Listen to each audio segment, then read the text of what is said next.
Well, what if we have the wrong truth about something? Then in itself was a fact, Yeah, so it would right? Like let's say for be example, biased. when people said that the earth was the center of the universe.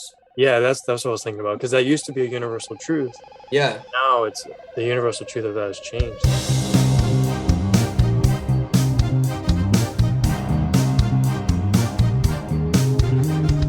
Welcome back to Out of the Box podcast, where Steele and I, your host, get to talk about out of the box ideas. Today we have a topic about what is a truth and what is a fact. Is there a difference to each one, or are they the same? And we're going to explore what similarities there is and perhaps what differences there is as well.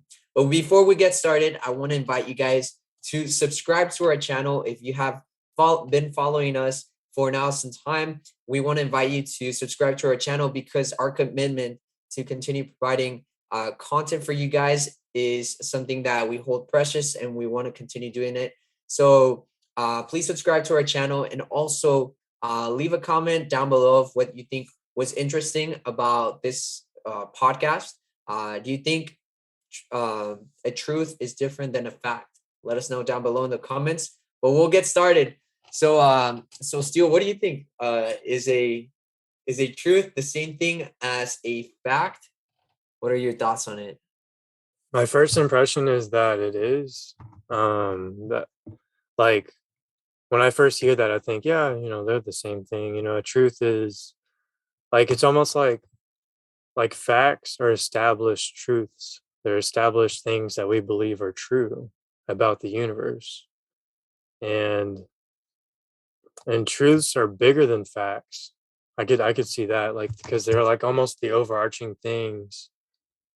It's almost like I wonder if like fact a group of facts make up bigger truths, like we discover Mm, certain facts about the world, and that helps us to say what's true and what's not true.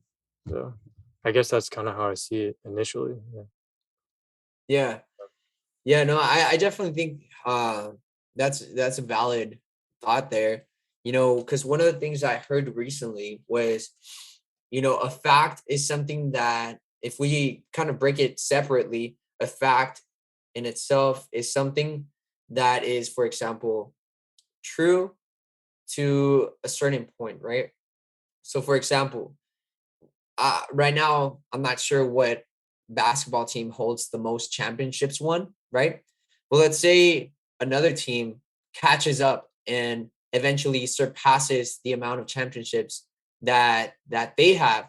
So at first, the first team, let's say it's team A, had the most championships. They had 20 championships won, right?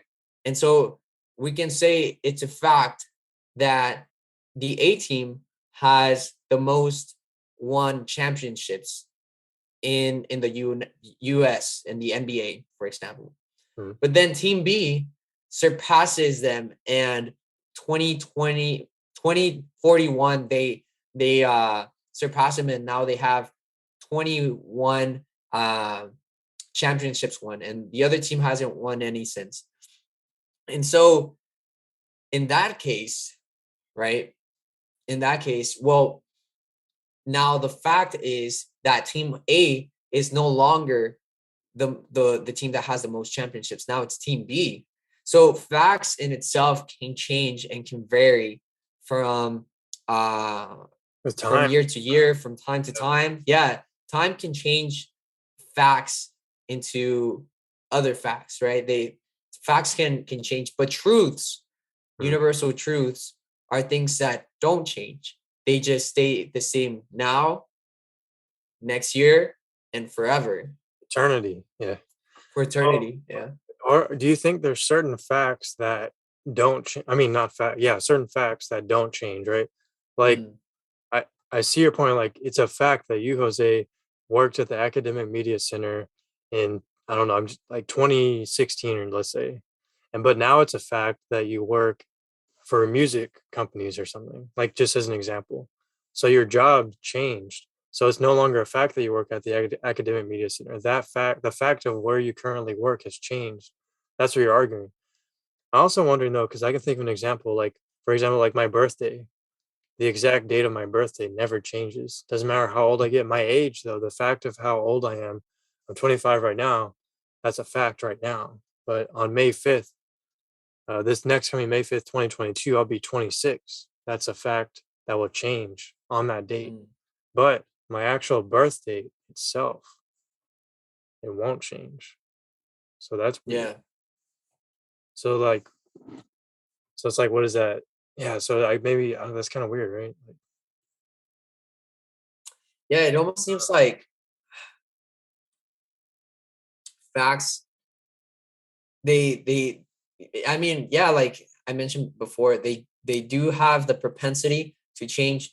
Doesn't mean that in 20 years they won't change, right? Let's say it takes maybe 100 years for it to change, but the fact that it can change means that it's different from a truth. Because as far as I know, truths, if they are a truth, they are they can be questioned and they can be um I guess debated, but at the end of the day, people in itself will be drawn to it and see that it is a so a truth in itself can stand on its own, but a fact can essentially have different different ways of viewing it, or different ways of morphing, I guess. It can be morphed into different things. yeah, Like we can think of examples. I mean, like you said the age, we could say the weather, San Antonio, somebody could come to San Antonio in December and say, well, San Antonio is the warmest place in the world during December, right? But then they go to Arizona and it's warmer over there, and then now Arizona is the warmest place in the world during December.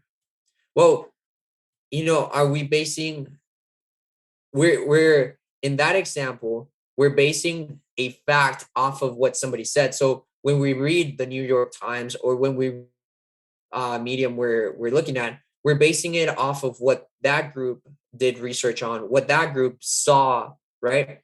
But then in that case, that news is just a fact based on what that group of people were able to capture together to form a conclusion, right? But at the end of the day, it could be that what they're saying is leading up to a truth, or it could be leading, uh, or it could not. It could just be a fact, but it could easily be refuted by another fact, right? yeah, it could And I be. think that's why it's so interesting. Like during, like, I don't want to get too political, but during uh politics, when people are electing presidents, people are electing representatives, that sort of thing, you're trying to hear, like, well, are they a good person or are they a bad person? You're trying to gauge through different news mediums, and some people are saying good, some people are saying bad. And so it's trying to filter out and maybe see like both sides and see if maybe there's a underlying truth behind it. And that's the closest thing that we could essentially get to a closer truth, because maybe one group of people formed a certain conclusion about this person, but another group of people form a certain conclusion about this person. So it's like, well, where's the truth there? Yeah, yeah, yeah. Are both, they're just both facts Yeah, of you gotta, based off the person. yeah, you gotta like dig for the truth. You gotta almost dig through the facts that are put out there to find the truth, maybe Mhm. hidden beneath them. So do you think, like, nowadays there's a lot of facts being thrown like through different mediums, instead of truths being actually searched? It's just like, oh, they did a little bit of research and boom, they just threw out a little bit of a fact there, instead of a truth, that's there. Because, for example, you know, I've heard facts about, like, animals. I don't know if you've ever like looked up like facts about like different species or stuff like that. But let's say, for example, that somebody says, like, you know, gorillas can carry up to 3 times their body weight or Right. something like that. Well, what if we find a gorilla that can carry 4 or 5 times their body weight? I see. What if we find a gorilla that's the size of King Kong and can carry like humongous amounts uh of weight on top, you Well, know? yeah. So you're saying facts change as we discover new things about the world. That's Yes, yeah. but truths Stay the same. stay the But same. I'm wondering. And maybe like you said, facts can lead us to underlying truths. Yeah, it seems like we, Just like when we do research for to vote for a politician or something. and it seems like we derive truths from facts, from a combination of facts. This fact is Mm, true and this fact is true, therefore this truth is true. But then what happens if one of those facts changes? Oh no. But like yeah. I wonder, yeah, that's a good question too. Can universal truths change? Can truths change? That's a good question. Like, I don't know. I mean, that's a hard question because Well, it's like, maybe this is a thing, right?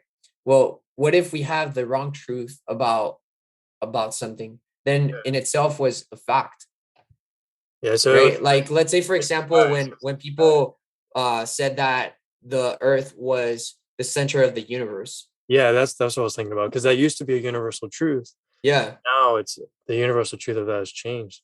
Yeah, now it's the sun is the center and everything's revolving around it. And so before it was thought to be a truth, but then through later research and investigation, you know, they people realized like, oh, well, the imaging based on this, telescope or this uh spaceship that we sent out shows that things are revolving in this certain direction. I think, And so with they're that, able to gather data, yeah, scientific data. and based on that data, they can come to some sort of conclusion, which could either turn out to be a fact or it could either turn out to be a truth. I wonder if there's a danger of what's happening here is we're confusing truths with facts. Mm, What if that what you just said is a fact? It's not even a truth. It's just like a fact that changed. Like the Earth was the center of the universe. That was a fact, and now the fact is the sun is, or something, right? So maybe it wasn't a truth. It was just a fact that looked like it could be a truth. mm. But then it's like we have to figure out what is the difference between a universal truth and a fact. Like they, it's kind of confusing, because sometimes they seem similar. It seems so similar, yeah. It's really hard. But there's things like gravity. At the same time, like, doesn't it also seem that we discover universal truths in the universe that occur naturally, like gravity?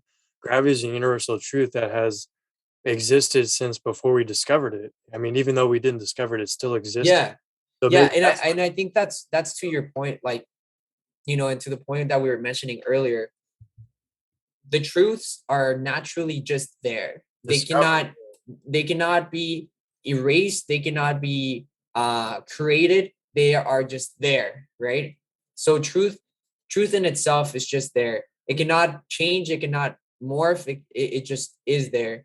And so sometimes through our investigation and through our searching and through our knocking, Yeah, through our searching, we figure it out.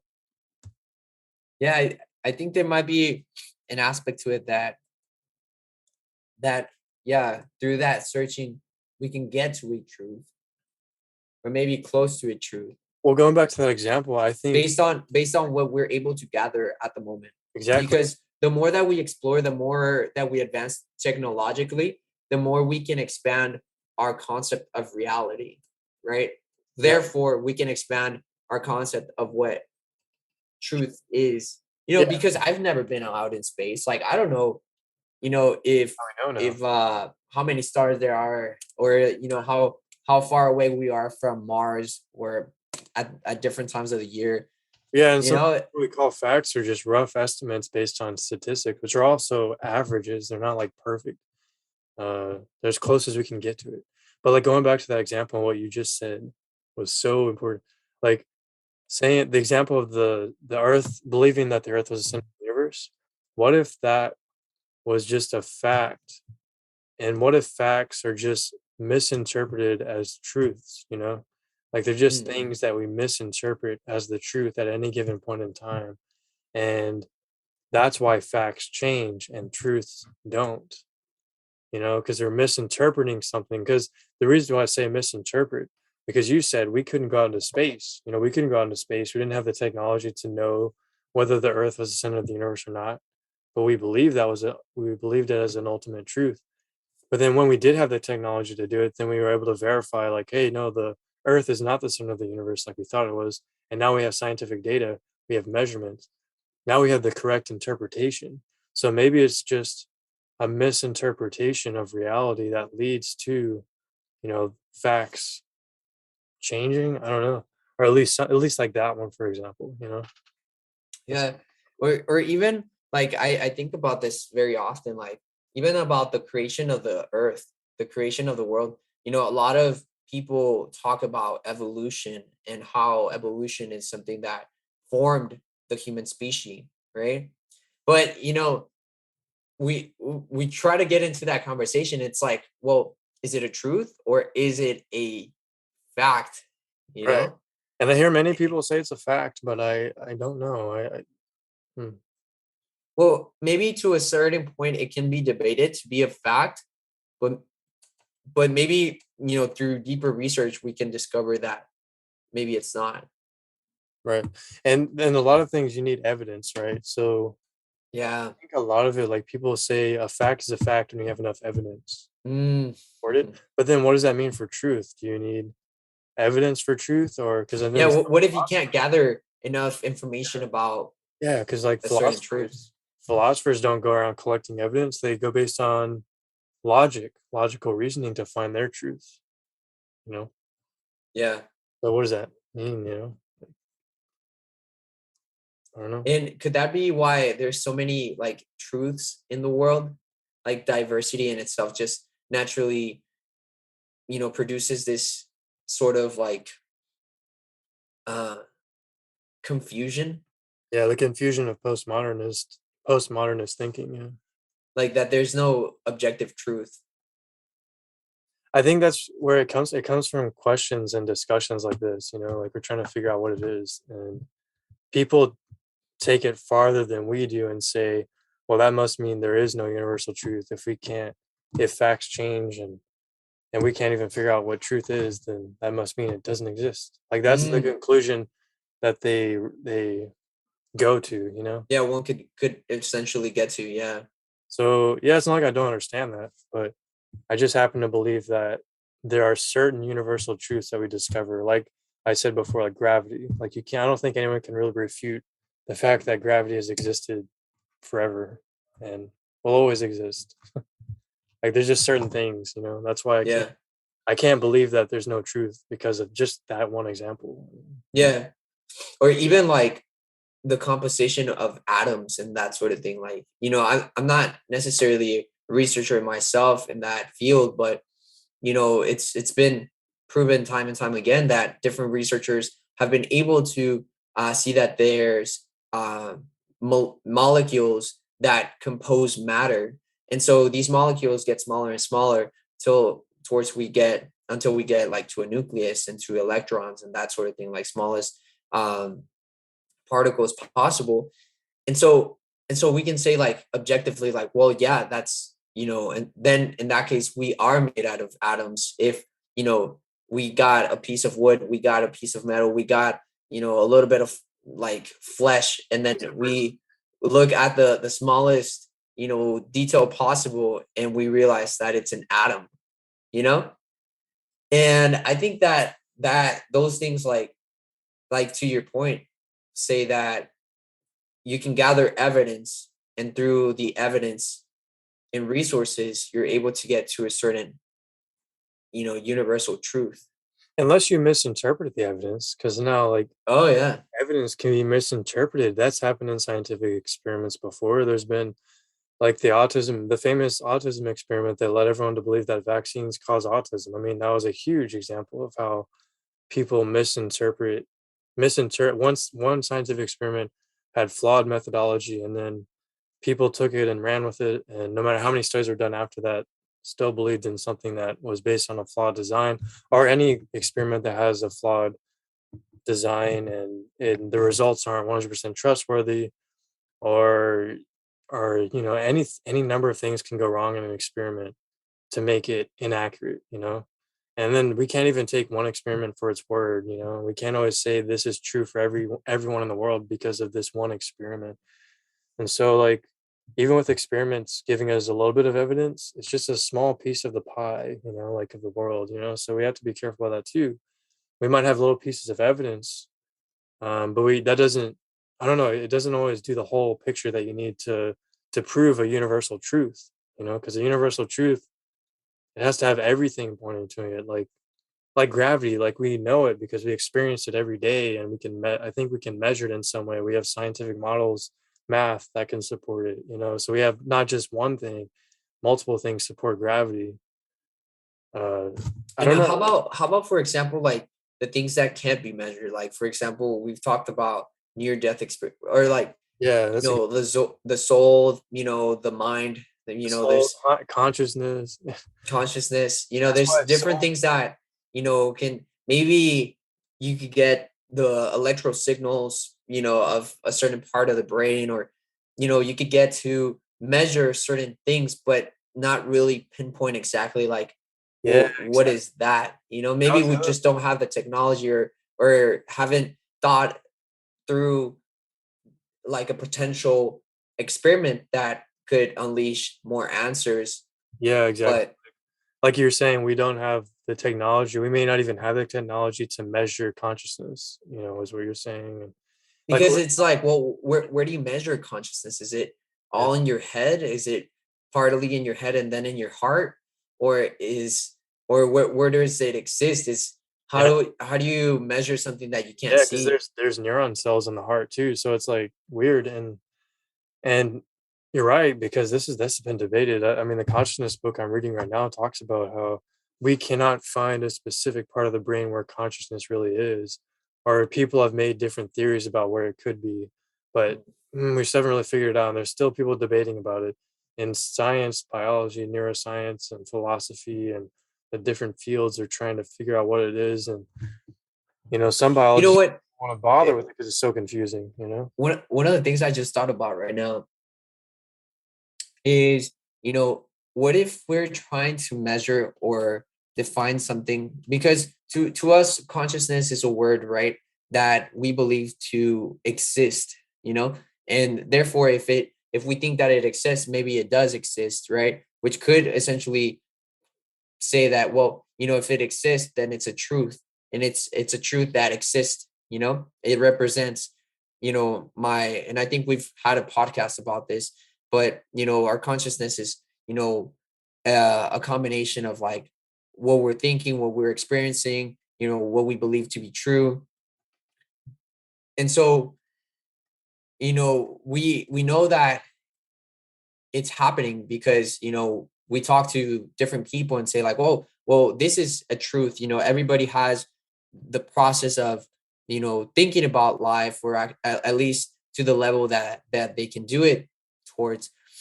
But you know at that point, that's as far as we can get, right? Because outside of that is just what, like, the personal experience. We just get qualitative information, right? Yeah. Yeah, exactly. And it makes me think of like certain experiments, like the double slit experiment, where we're trying to measure electrons and we can't figure out where they are. Like, I think, like you said earlier, we can't measure consciousness. We don't have the tools to do it. Maybe that's why. And similarly with the double slit experiment, or like trying to figure out electrons and stuff, like there's theories thrown out there that, well, maybe we're measuring electrons wrong, and that's why the results are so confusing, because we don't Yeah. have the right measuring tools. The instruments themselves are flawed.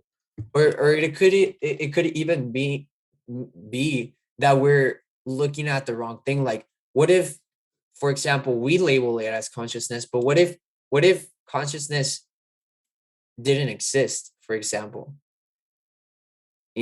Like, are Yeah, we looking in the wrong place? Maybe what we think is consciousness is actually another thing that is combined with I don't know, part of my foot, for example, Nothing else. throwing just a crazy an example, but we could say like, well, what if we're looking in our head, but it's actually in our hands that we have our consciousness? Or Yeah, what if it's in our, what if our consciousness is not even attached to our bodies? What if it's just up in the air, you yeah. know? Well, that's true because people believe back in the day that our brain was not an important organ, and now we consider it the most important organ. So that's an example of facts or the way we think about something changing, and that's an example of interpretation. I think what you're saying is it's not only the instruments, the way we measure things that can be flawed, but our own interpretations of things can be Mm, flawed. Our yeah. own interpretations of the scientific results, the evidence could be flawed.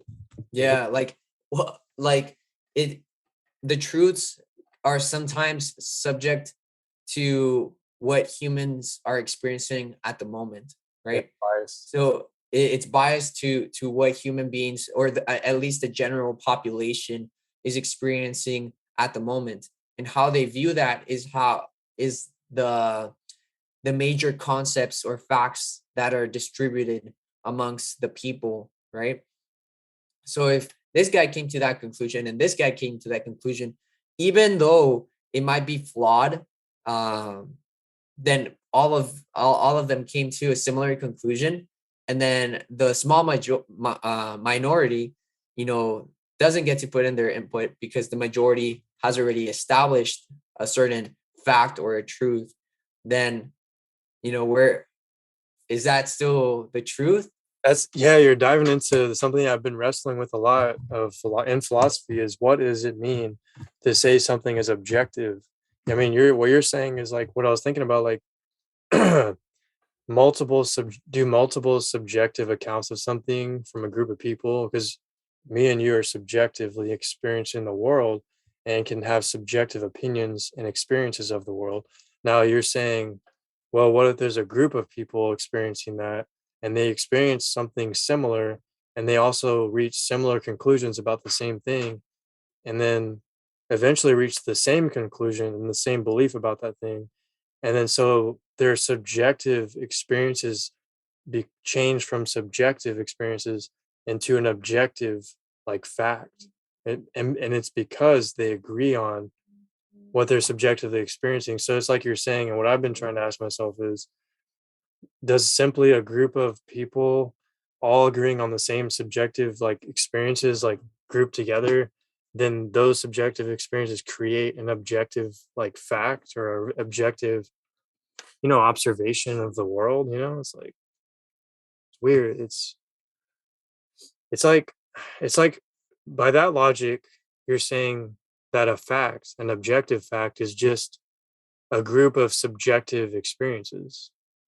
Mm, Like it's the foundation of objective facts, yeah, subjective experiences. So yeah, does that mean, yeah, and then what you were asking is, and what I've also asked too is, and myself was trying to figure this out, then does that mean objective facts aren't really objective because they're based on subjective things?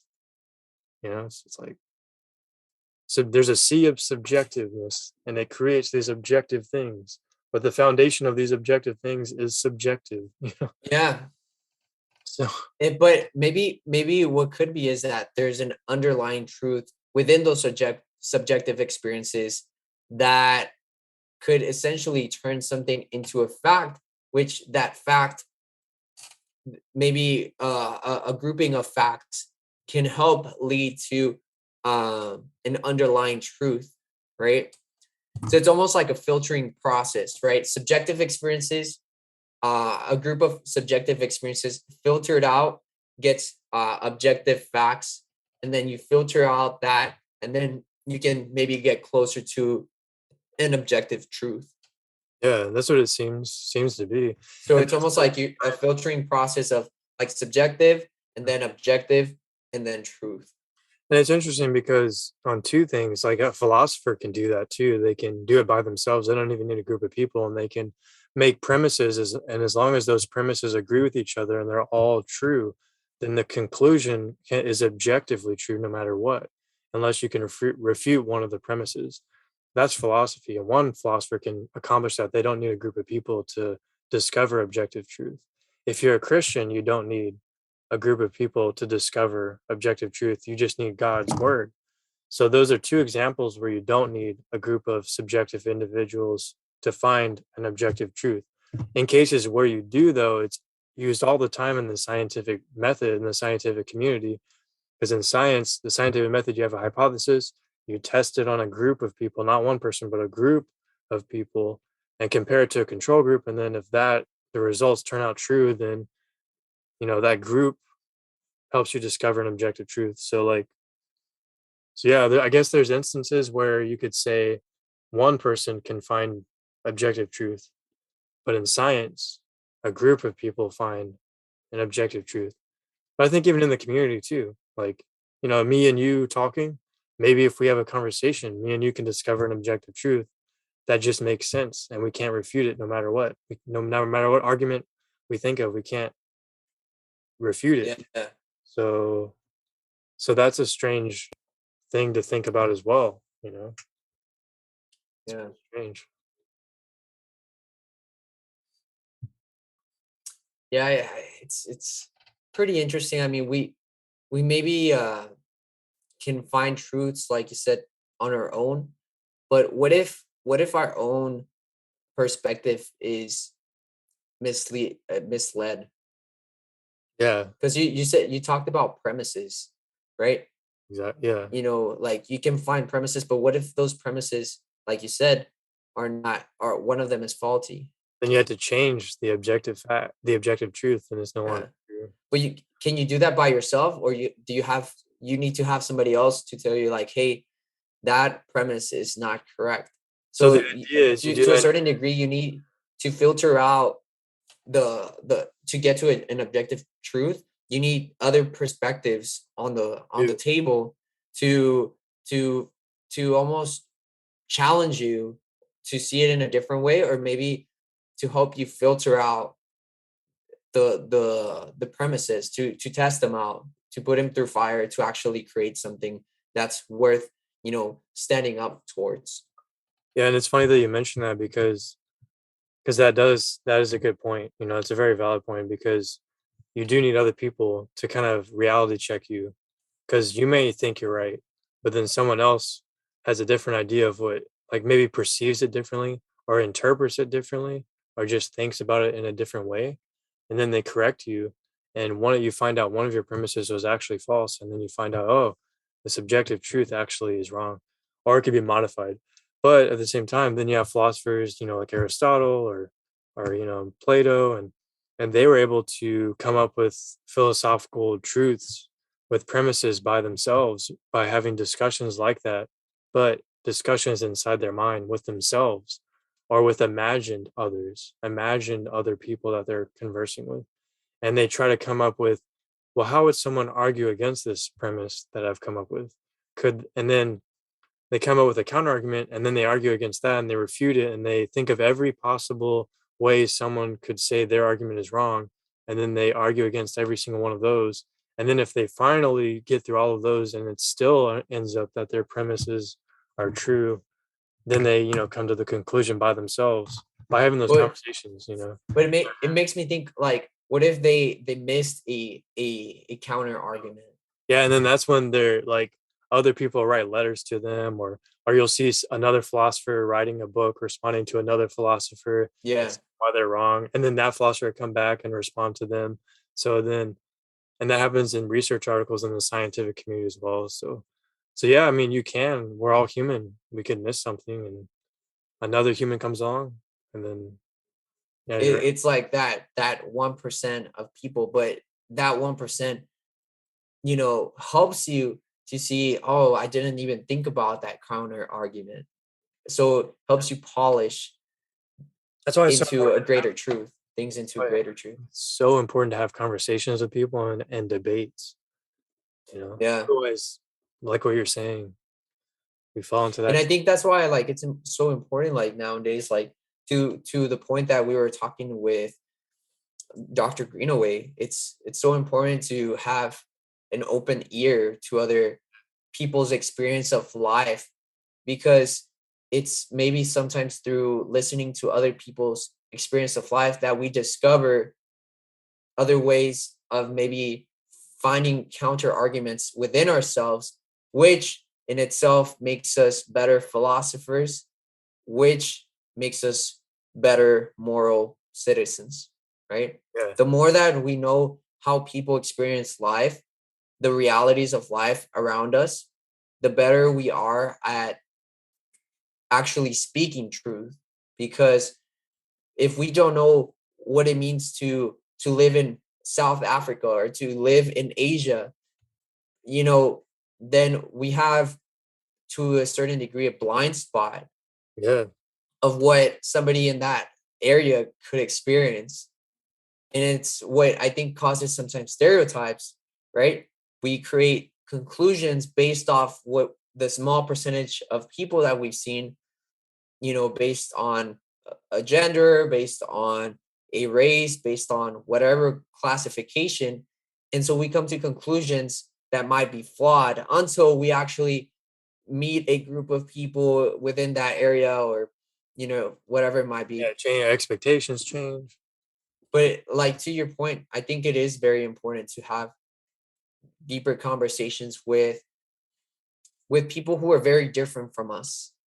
I think that really could lead to a lot of good philosophy and to a lot of I think it's beneficial in itself for everyone, right? To just Yeah. learn about other people's experience of life, Yeah, I think so too. because it helps, like you said, if you want to create your own philosophies and your own premises, you have to be able to understand other points of view of life to actually be able to create really good counter arguments within yourself. Otherwise, there will always be a flawed counter argument or an unseen counter argument. Right. Yeah, that's true. That is very true. That's Nice. why it's so important. Yeah. Yeah. Well, I think we can end it off with that note. Or was there anything else that you wanted to say still before we kicked it Um, off? yeah, I mean that's about all I can think of, and then you get into opinions and that's even more complicated. But yeah, Mm. I mean we have to also differentiate facts from opinions. Opinions change from person to person, but facts are supposed to be, across multiple people, right? So I guess I could leave it at that. Ooh. And then truth is amongst everyone. Yeah, exactly. So if you want truth, you need to be able to speak to everyone. Yeah. That's kind of crazy, Yeah. but we'll leave it at that. Thank you guys for watching. Let us know what you thought was interesting. In your own experience, have you seen there's a difference between facts and truth? Let us know what you thought about the topics we mentioned in the podcast. We would love to hear your opinions, and also subscribe to our channel and like this video if you really thought it was interesting. And until next time, we will see you soon. Take care.